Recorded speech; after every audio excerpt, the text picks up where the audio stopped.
नमस्कार। आज हम सब मिलकर समय के एक ऐसे समंदर में गोता लगाने वाले हैं जिसकी गहराई हमारी सोच से भी कहीं ज्यादा है। आज हम बात करेंगे ब्रह्मा के समय चक्र की, कलयुग से लेकर महाप्रलय तक। चलिए एक सवाल से शुरू करते हैं जो दिमाग को पूरी तरह से घुमा देगा। सोचिए जरा, क्या हो अगर हमारी ये हजारों साल पुरानी सभ्यता, ये पूरा इतिहास, सितारों का बनना और फिर मिट जाना, ये सब कुछ बस एक कॉस्मिक ड्रामा हो, एक ऐसा नाटक जो बार बार दोहराया जाता है। चलिए आज इसी परम सत्य की गहराई में उतरते हैं। तो इस विशाल रहस्य को समझने के लिए चलिए सबसे पहले वहां से शुरू करते हैं जिसे हम सब जानते हैं, जिसे हम महसूस करते हैं, यानी इंसानी समय। हमारे लिए तो 100 साल का वक्त बहुत बहुत लंबा होता है ना? इसी में जन्म, बचपन, जवानी और फिर बुढ़ापा, पूरी जिंदगी समा जाती है। अरे एक सदी में तो पीढ़ियां बदल जाती हैं, बड़े बड़े साम्राज्य खड़े होते हैं और फिर धूल में मिल जाते हैं। अपना ये हजारों साल का इतिहास हमें एक बहुत बड़ी लंबी कहानी जैसा लगता है, सही कहा ना? पर अब जरा सोचिए, ब्रह्मांड की उस विशाल घड़ी के सामने हमारा ये पूरा का पूरा ज्ञात इतिहास 1 सेकंड के 1000वें हिस्से से भी छोटा है। जी हाँ, और इस सच्चाई को समझने के लिए हमें अपनी सोच के दायरे से बाहर निकलना ही होगा। और यहीं से हमारी कहानी का पहला बड़ा मोड़ आता है, युगों का महान चक्र। देखिए, हमारे धर्म ग्रंथों के अनुसार समय एक सीधी लाइन में नहीं चलता। नहीं, ये एक पहिए की तरह है, एक चक्र में घूमता है। बिल्कुल वैसे ही जैसे दिन के बाद रात और रात के बाद फिर दिन आता है। और इस सबसे बड़े चक्र को कहते हैं चतुर्युग या महायुग, जिसमें 4 अलग-अलग युग होते हैं। तो सवाल ये है कि ये 4 युग हैं कौन-कौन से? देखिए, सबसे पहले आता है सतयुग, जिसे स्वर्ण युग भी कहते हैं, जो 17,28,000 साल लंबा होता है। फिर आता है त्रेता युग, जहां से धर्म में गिरावट शुरू हो जाती है। इसके बाद है द्वापर युग, जहां अच्छाई और बुराई लगभग बराबर के टक्कर पर आ जाते हैं।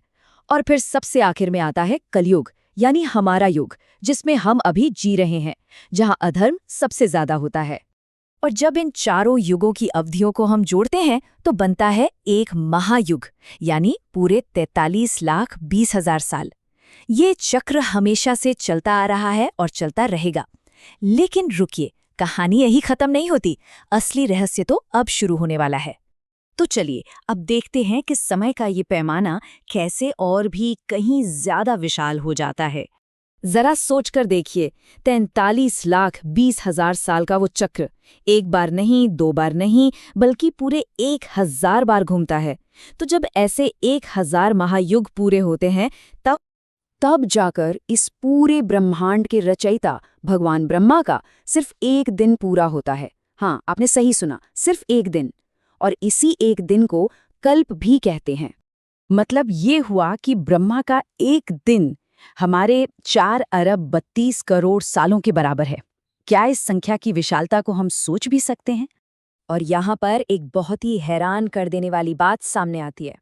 आज का विज्ञान हमारी पृथ्वी की उम्र लगभग 4.5 अरब साल बताता है, जो ब्रह्मा के एक दिन की अवधि के मतलब 4.32 अरब साल के बेहद करीब है।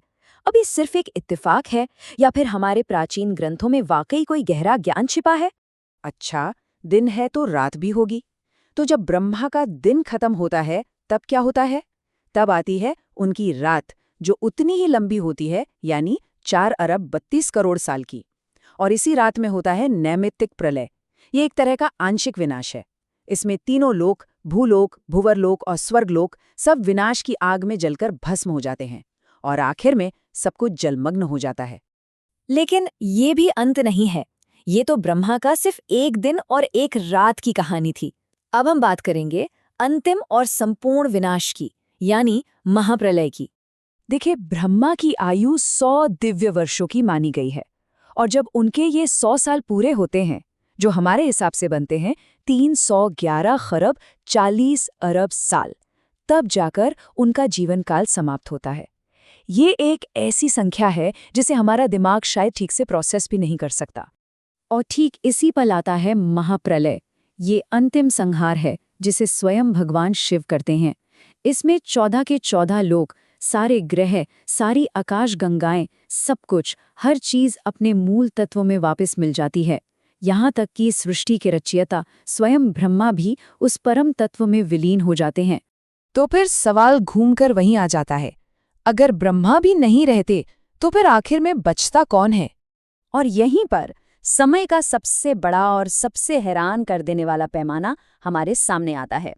ब्रह्म वैवर्त पुराण के अनुसार ब्रह्मा का वो खरबों साल का पूरा जीवन काल भगवान महाविष्णु के लिए सिर्फ एक पलक झपकने के बराबर है। जी हाँ, सिर्फ एक पलक झपकना। इसका जवाब हमें श्रीमद् भागवत पुराण में मिलता है, जहाँ स्वयं श्री कृष्ण कहते हैं, सृष्टि के आरंभ से पहले केवल मैं ही था। सृष्टि के बाद जो कुछ भी ये संसार है वो भी मैं ही हूँ, और प्रलय के बाद जो कुछ भी शेष बचेगा वो भी मैं ही हूँ। तो इसका मतलब है कि महाप्रलय के बाद सिर्फ और सिर्फ एक ही परम सत्ता शेष रहती है। तो सवाल ये उठता है कि इस पूरे अनंत चक्र का, इस आने जाने का आखिर मतलब क्या है? देखिए, सबसे जरूरी बात यह है कि ये सारा ज्ञान हमें डराने या निराश करने के लिए नहीं है, बल्कि ये हमें याद दिलाता है कि हर अंत असल में एक नई शुरुआत का इशारा है। विनाश कोई फुल स्टॉप नहीं है, ये तो बस कहानी का एक मोड़ है। तो होता क्या है कि महाप्रलय की उस अनंत रात के बाद, जब उस परम शक्ति में फिर से सृष्टि रचने की इच्छा होती है, तब महाविष्णु की योग निद्रा टूटती है। उनकी नाभि से एक नया कमल खिलता है और उस कमल पर एक नए ब्रह्मा जी प्रकट होते हैं, और बस सृष्टि की रचना का वो अनंत चक्र एक बार फिर से शुरू हो जाता है। तो आखिर में बस एक ही सवाल, जब समय और विनाश का ये अनंत चक्र हमारे सामने आता है, तो क्या ये ज्ञान हमें अपने छोटे से अस्तित्व को एक बिल्कुल नई नज़र से देखने पर मजबूर नहीं करता? इस पर सोचिएगा जरूर।